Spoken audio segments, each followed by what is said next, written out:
Get started, everyone.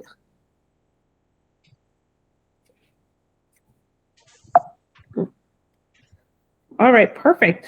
I'll tell you a little bit about myself. My path actually started in real estate back in 2004, 2005, when I obtained my and through that path, I started acquiring landlord and investor clients who often purchased small to medium sized apartment buildings and commercial plazas, but they weren't in the province or in the country to tend to the day to day activities or operations. So, just like all my real estate counterparts, what I did alongside my husband, Rob, we started a property management company. And that property management company was basically it was basically like an umbrella to keep the relationship alive with my clients, to manage their properties in an effort that one day, if they were to buy and sell, they would use me. And through that path, I would end up usually at the landlord and tenant board for matters like non-payment of rent, maintenance and repairs, illegal activities, persistent late payment, so forth and so on. And 9 times out of 10, my matters would get dismissed because I was not a licensed paralegal or a lawyer. So I went back to school, I obtained my paralegal license, and now all my firm does is provide support to realtors throughout the province of Ontario. So although I don't sell real estate anymore because I do this full time, I understand your lingo. I'm just like you guys, but now I'm on the legal side. So again, my firm provides support to you and to all agents throughout the province of Ontario. So just for the purpose of this presentation, everything we discuss is for information only. Nothing is to be taken as legal advice. If I can ask that you hold all questions to the very end, we'll open up the floor for a Q&A. Actually, if you have a question that you may forget, you may put it in the question box so that Cliff can go through the questions and sort out the ones that are relevant. So let's get started, everyone. So we're going to be talking about listing a tenanted property. And a lot of the challenges that we're going to be talking about are challenges that agents faced stemming from COVID. So here are the top 3 questions that we get asked at least daily. Okay, so we get asked this, one or two, or if not all 3 of them, at least daily. So agents would call me and they say, hey, Bira, can we evict the tenants to sell a property? Or the tenant isn't allowing for showings. Can we give them notice to move out? Or the landlord's lease is coming to an end. Can we get them out of the property? Well, the hard answer to all these 3 questions is a hard no. No, you can't evict a tenant to sell a property. No, you can't kick out a tenant because they're not allowing for showings. And no, you can't give them notice to move out because their lease is coming to an end. And the reason it's a hard no is because tenants have security of tenure. It's the law. And what that means is that they are entitled to occupy the property after the 1-year fixed term comes to the end. In fact, the only thing that changes after the term comes to the end is that the relationship just carries forward on a month-to-month basis. You see, a tenancy can only be terminated in one of 3 ways. Okay, so number 1, if the tenant decides to leave and gives notice. Number 2, by mutual agreement. And number 3, by way of a court or board order. That's it. That means if a tenant doesn't give notice and the parties don't mutually agree, if a landlord wants to evict the tenant, they have to have cause or a reason to do so. And in order to enforce an eviction, they have to file the appropriate application with the board after serving notice and go through the legal channels in order to obtain an order and then enforce an order. Okay, guys, so tenancy can be terminated in one of 3 ways. Number 1, tenant decides to leave and gives notice. Number 2, mutual agreement. Or number 3, by way of a court or board order. That's it. Let's talk about vacant possession. This is a preliminary clause, a preliminary slide, but you need to pay attention to this clause. The clause is specifically the closing date clause or the completion date clause in your agreement of purchase and sale. Firstly, I hope that everybody is on the same page when we say there is no such thing as a guarantee to vacant possession. Okay, we can't guarantee vacant possession upon the sale of a tenanted property because all bets are on that tenant in order for the tenant to move so that the property can be sold. Okay, more specifically, the last sentence of the completion date clause reads as such: upon completion, vacant possession of the property shall be given to the buyer unless otherwise provided for in this agreement. And that means unless you've stated that the buyer is going to assume the tenancy, if there's nothing mentioned in Schedule A, and if the last sentence is not crossed out, the seller has in fact agreed to provide vacant possession. Guys, it's a very scary thing because if you miss this, you've accepted an offer for your clients, or you've gotten your clients to accept an offer, but they've now guaranteed vacant possession. So what happens if the tenant doesn't leave and you've guaranteed? Okay, so please pay attention to the completion date clause, especially if you're on the listing side. If there's a buyer agent on the buyer side, a lot of buyer agents try to sneak this in, and they don't put anything in Schedule A about what's going to happen with the tenants, and the listing agent misses this. And then a week or so before closing, they do a final walkthrough of the property only to find that the tenants are there, and the buyer agent will call the listing agent and say, "Hey, listing agent, what happened? The tenants aren't out. You've guaranteed vacant possession." So please pay attention to the completion date clause. It's very important. So in a perfect world, you would list the property. In a perfect world, the tenant would not object to the showings. They would allow access to the property. In a perfect world, you'll obtain an agreement of purchase and sale, and then it firms up. Okay, so what happens? Let's talk about what happens when a property is sold. Okay, when a property is sold on a regular property that's not tenanted, time is of the essence. So we all understand that. That means, clauses, conditions have to be met. The buyer has to do whatever they have to do to meet the closing deadline, and the seller is the same.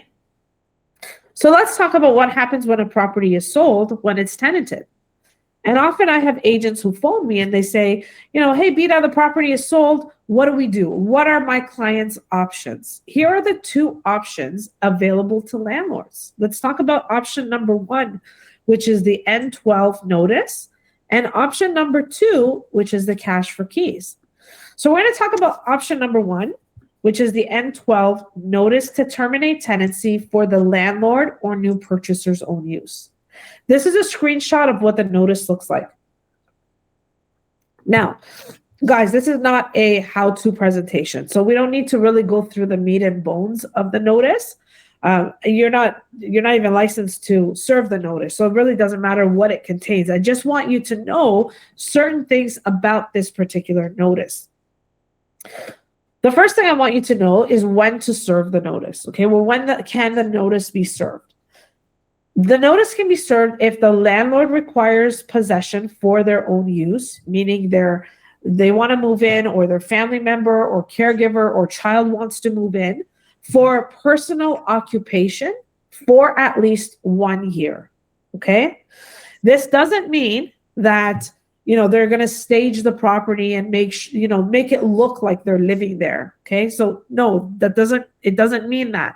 It means when they're moving in, that property is going to be their primary residence, not their vacation home, not their weekend getaway, not their part-time place where they can lounge or have friends over, not their place where they can go and spend 2 nights out of the 7, 2 out of the 7 nights of the week. No, they live there permanently. It has to be their primary residence, okay, for at least 1 year.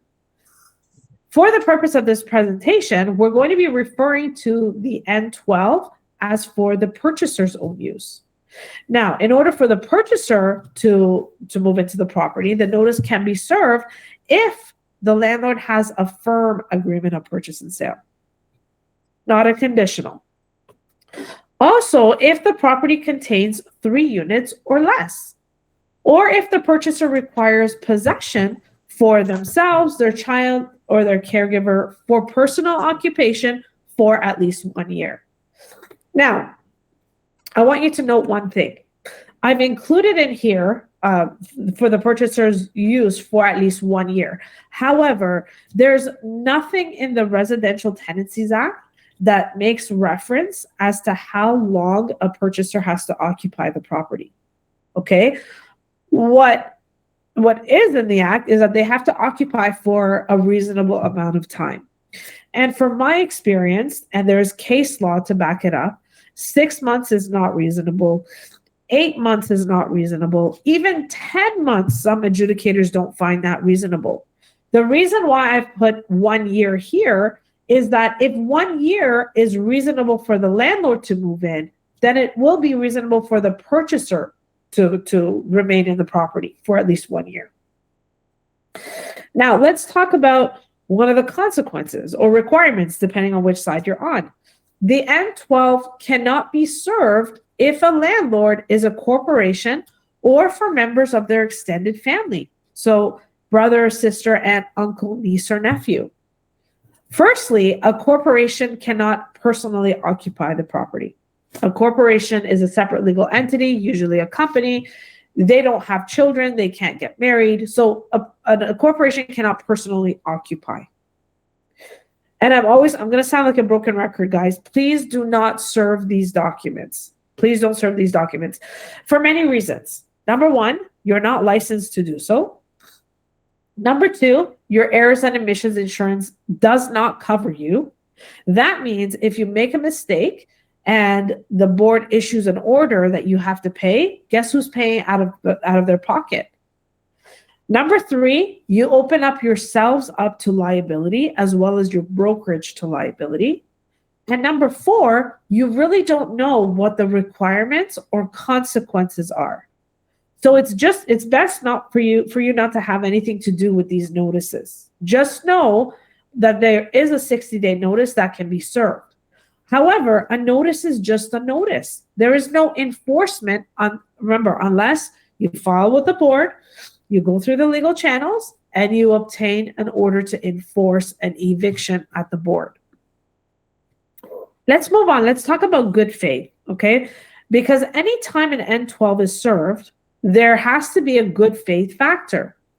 And what I mean by that is, let's define good faith. First of all, good faith is having the genuine intent to occupy the property for residential purposes. And I'm going to add in with clean hands. And what I mean by that is that landlords shouldn't serve the N12 because they're experiencing problems with that tenant. The tenant has blocked them from Facebook. The tenant has blocked them from WeChat, from WhatsApp. They're not responding to phone calls. They're not responding to emails. They can't use the N12 as a loophole to just get rid of the tenant.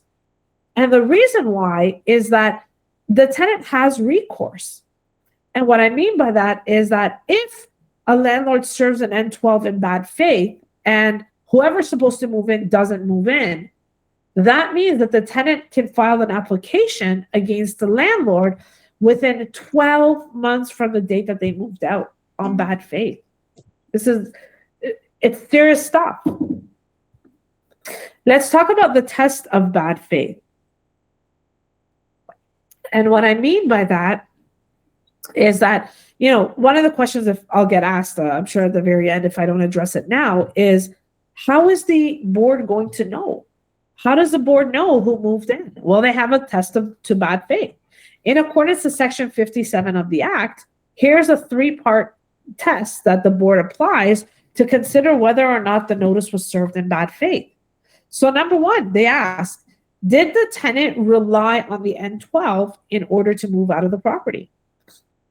So if the tenant was not served the N12, would they have moved out?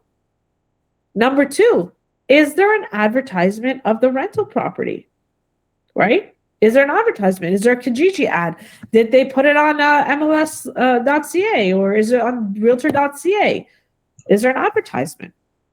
And number three, the trigger question is, did the person who was supposed to move in actually move in, right?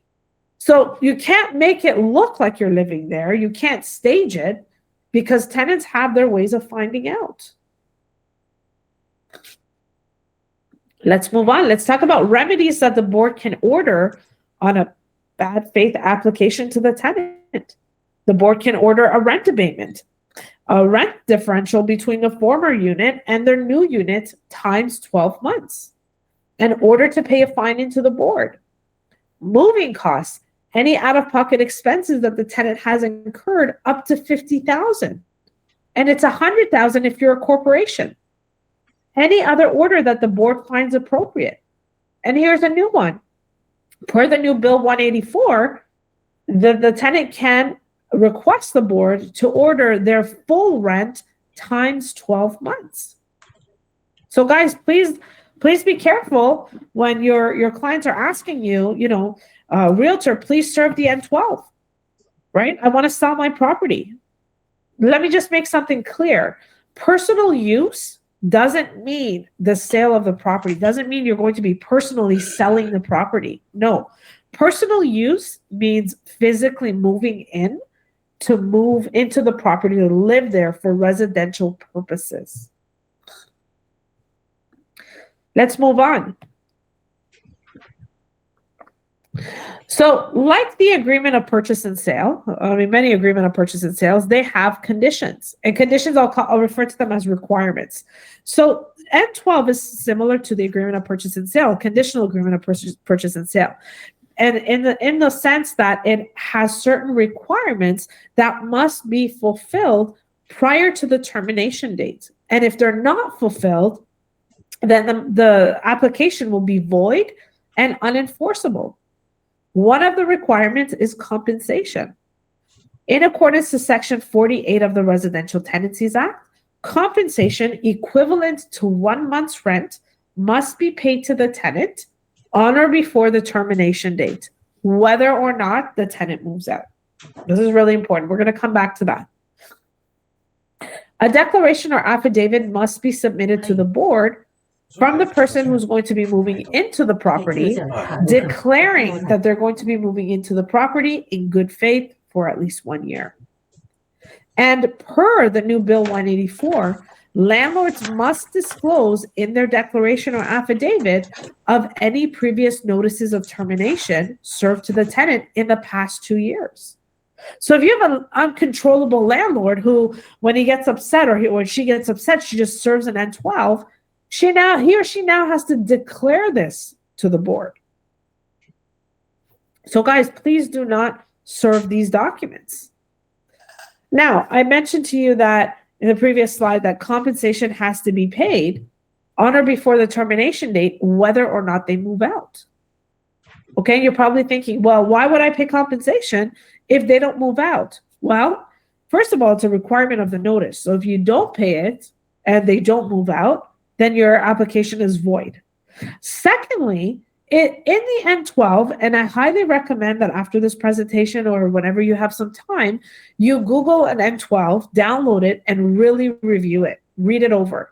Because on the second page of the N12, I have the screenshot here, bolded box from the left down, it tells the tenant, what if you disagree with the notice? And to the right of it, it says, you do not have to move out if you disagree with what the landlord has put in this notice. So for whatever reason, if the tenant doesn't want to move out, whatever reason, if they're sick, they don't have a job, they can't afford to move, rents have gotten far more expensive than what they were when they first moved into your property, for whatever reason, if the tenant wishes to dispute the notice, they are not obligated to move out of the rental unit. In fact, they can remain in the unit until a hearing date is held. Now, on the flip side, if the tenant decides to leave earlier than the termination date indicated in the N12, then the landlord must provide a refund of all the monies that they hold, or the checks that they hold in their possession, back to the tenant. That includes the 1 month's rent compensation.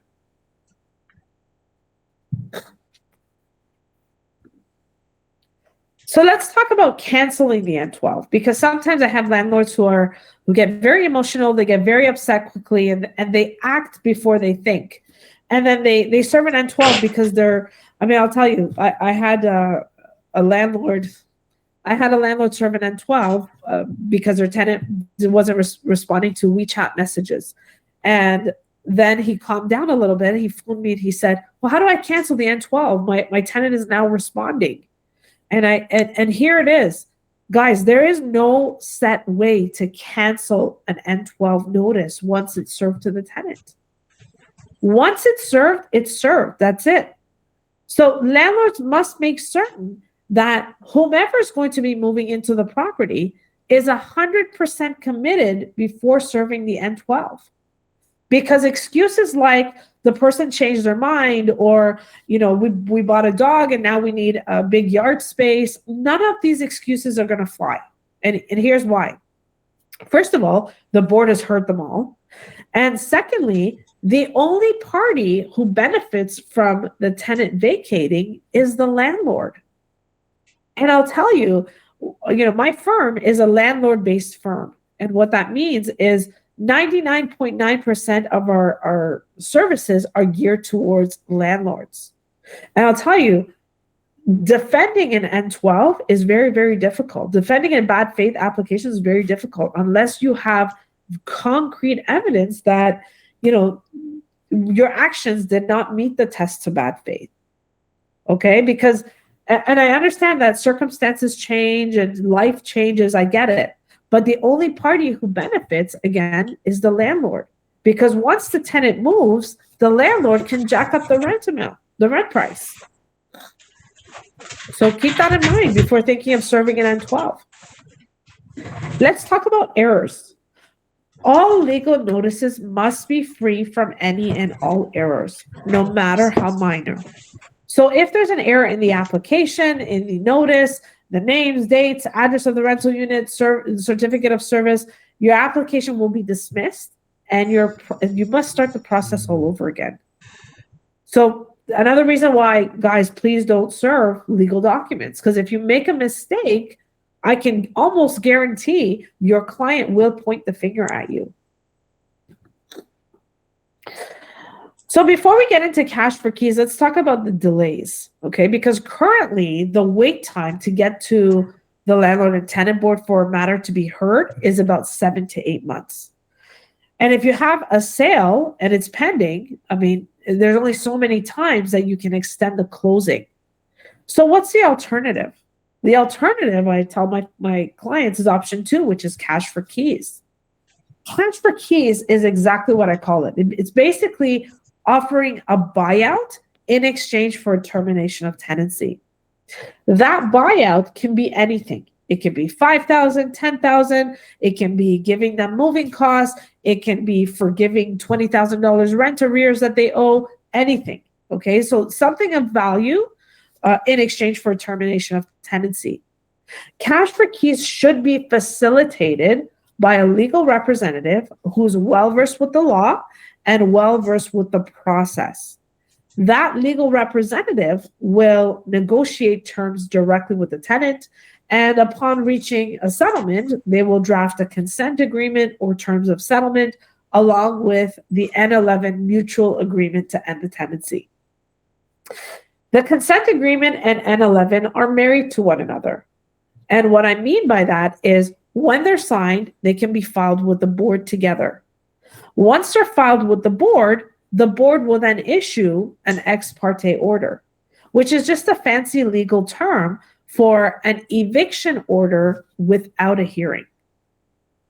Okay, and that legal representative will arrange for the keys to be picked up. So guys, please don't get involved with serving legal documents. Not only that, the cash for keys process. This is what the N11 agreement to end tenancy looks like. The reason why I put this up here is because I want you to see that this is just an editable document. It's like the agreement of purchase and sale where you can go in and edit it. Statistically, it's the simplest form in the landlord and tenant board library of forms. Also, because of its simplicity, statistically, it is the form where 95% of errors are made because usually people overlook things.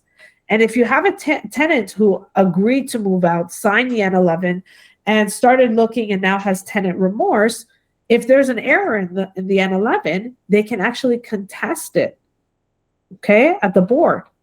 And they can have the board allow them to continue their tenancy. So please, again, don't get involved with getting the tenant to sign any legal document. The N11 must be completed properly. Signed, dated, all the information must be correct. If there are two parties must sign. And again, any errors will result in the board not issuing you that ex parte eviction order. And instead, they will hold a hearing to basically go over the contents of the notice of the agreement. The consent agreement, let's talk about the consent agreement. The consent agreement is not something that is downloadable. It's not something that you find on the internet because each consent agreement or terms of settlement is different. It's recommended that a cash for keys agreement or consent agreement accompanies the N11. And it's also highly recommended that the agreement is drafted by a legal representative, again, who's well-versed with the law and the process. Because a consent agreement actually is basically the rules of the game, right? The terms, who are the parties, what is the rental unit, when does the agreement come to an end, how is the money exchanged, so forth and so on. Okay, the consent agreement and the N11 are then filed with the board together. Let's talk about service. Okay, service is very important. The reason why I want you to understand or understand the way the realm of landlord and tenant law works is for many things. Firstly, as you can see on the list here, email is not an acceptable method of service. And I'll explain why. So firstly, one thing I love and miss about the industry, the real estate industry, is that the industry has really evolved with technology. And what I mean by that, for those veteran agents, you know exactly what I'm talking about. Back in 2004, 2005, we were all glued to our fax machines. Fax was the only way to send and receive documents, right? Now, you guys are using your smartphones. You're scanning, you're sending documents via PDF, via email, via text message, via iMessenger. It's crazy. You're using e-signature tools and your fingers to sign, right? It's amazing how the industry has really evolved with the use of technology. However, the wheels of justice spin very, very slowly. And what I mean by that is that landlords must serve their tenants in one of the following ways: handing the document to the tenant, handing it to another adult in the rental unit, placing it in the tenant's mailbox or where mail is usually delivered, sliding the document under the door or through a mail slot, faxing it to the tenant's place of business or residence, courier, registered mail, or express post. Now, if you're serving the documents via mail, additional days must be added to the days of termination. If, as a realtor, you miss that and you're trying to guide your clients, it can be a problem. So again, please don't get involved with serving legal documents and drafting legal documents. Okay, guys? All right, we are coming close to the end of the presentation. Guys, I never charge for any of my giveaways. I'm a pro-education believer. I'm always guiding. I'm always providing these seminars via TREB and through brokerages. If you haven't already done so, head over to landlordmastery.ca and download your free copy of the Landlord Mastery Guide. This guide was developed by myself and my husband, Rob. This gives you access to our Google Drive. In that Google Drive, you can download documents like questions to ask questions to ask prospective tenants, scripts, forms, other agreements, a blank notice of entry, the updated and most recent Ontario Standard Lease. It's a great guide. It's got all the updated forms in the Landlord and Tenant Board library. Again, great guide for you to use in your business, or you can forward it to your clients and they can use it in theirs. Awesome. I hope you enjoyed this presentation. We are holding it for all of 2023. If you are a broker of record or a manager and you want one of these presentations free of charge for your brokerage, send us an email, info@stonegatelegalservices.ca. Type in